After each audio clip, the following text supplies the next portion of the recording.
Supreme court का एक फैसला आया और उस फैसले के अकॉर्डिंग इस देश के मुख्य चुनाव आयुक्त की नियुक्ति जिस पैनल को करनी है उसमें प्रधानमंत्री, नेता प्रतिपक्ष और चीफ जस्टिस ऑफ इंडिया को रहना था।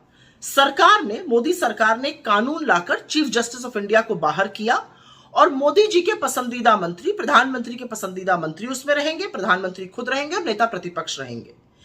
इसके खिलाफ सुप्रीम कोर्ट में एक याचिका दायर हुई।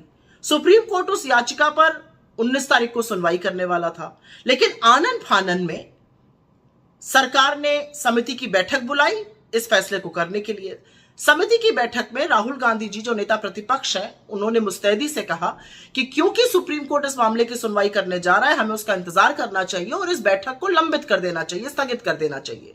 लेकिन उनके सुझाव को नरेंद्र मोदी और अमित शाह ने खारिज कर दिया और आधी रात को ज्ञानेश कुमार को इस देश का मुख्य चुनाव आयुक्त नियुक्त कर दिया गया।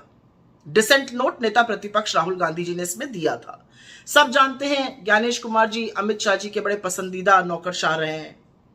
सवाल एक है, असल में सवाल दो हैं, और सवाल यह है कि ऐसी क्या जल्दी थी? अगर सुप्रीम कोर्ट इस मामले को सुन रहा था तो उसकी सुनवाई हो जाने देते, फिर नियुक्ति करते। ऐसी क्या दिक्कत थी चीफ जस्टिस ऑफ इंडिया के रहते हुए कि उनको निकालकर मंत्री को एक डाला गया, जिससे कि फैसला 2:1 रहे, जो सरकार चाहेगी उसी की नियुक्ति होगी। और तीसरी सबसे बड़ी बात यह है कि chief justice of India CBI director की नियुक्ति वाले पैनल में रहेगा, लेकिन चीफ इलेक्शन कमीशन या इलेक्शन कमीशन के पैनल में नहीं रहेगा।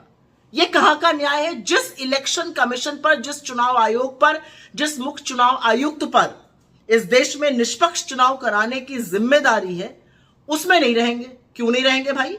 इससे क्या आपको कुछ अटपटा सा, अजीब सा नहीं लगता है? मुझे तो लगता है।